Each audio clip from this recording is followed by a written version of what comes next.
ഇന്ന് നമുക്ക് നല്ല ടേസ്റ്റി ആയിട്ടുള്ള ഒരു മുട്ടക്കറി ഉണ്ടാക്കാം. അതിന് വേണ്ടിയിട്ട് ഒരു പാൻ അടുപ്പത്ത് വെച്ച് ഓയിൽ ചൂടായപ്പോൾ അതിലേക്ക് ഞാനൊരു ചെറിയ സവാള ചെറുതായി അരിഞ്ഞതിട്ട് ഇളക്കി കൊടുക്കുന്നുണ്ട്. വേപ്പില ഇട്ട് കൊടുത്തിട്ടുണ്ട് അതിലേക്ക് ഞാൻ. ഇനി നമുക്കതൊന്ന് വാടി വരുമ്പോൾ നമുക്കതിലേക്ക് ഒരു സ്പൂണ് ഇഞ്ചി പച്ചമുളക് വെളുത്തുള്ളി കൂടി ചതച്ചതിട്ടിട്ട് ഒന്ന് വാട്ടി കൊടുക്കാം. അതിൻ്റെ ഒരു പച്ചമണമൊക്കെ ഒന്ന് ഇതായി വരുന്ന വരെ നമുക്കൊന്ന് വാട്ടി കൊടുക്കാം. എന്നിട്ട് അതിലേക്ക് ഒരു സ്പൂണ് ഗരം മസാല ഇട്ട് കൊടുത്തിട്ടുണ്ട്.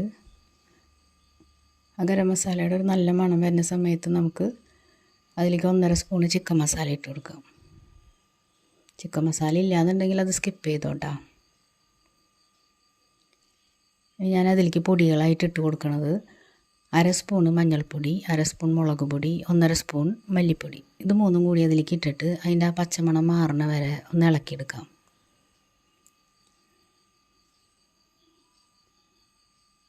അപ്പോൾ അത് മൂത്ത് വന്നിട്ടുണ്ട്. അപ്പോൾ ഞാൻ അതിലേക്ക് 2 ടേബിൾ സ്പൂണ് തക്കാളിയുടെ പേസ്റ്റാണ് ഒഴിച്ചു കൊടുക്കണത് കേട്ടോ.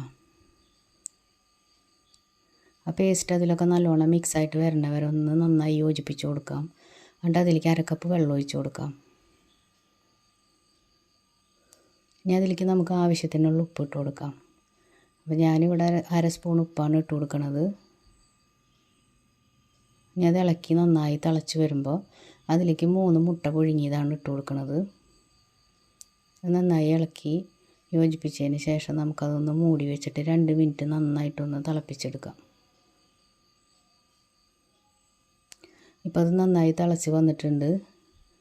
നമുക്കത് തുറന്നിട്ട് അതിലേക്ക് 1/2 കപ്പ് കട്ടിയുള്ള നാളികേരപ്പാൽ ഒഴിച്ച് കൊടുക്കാം.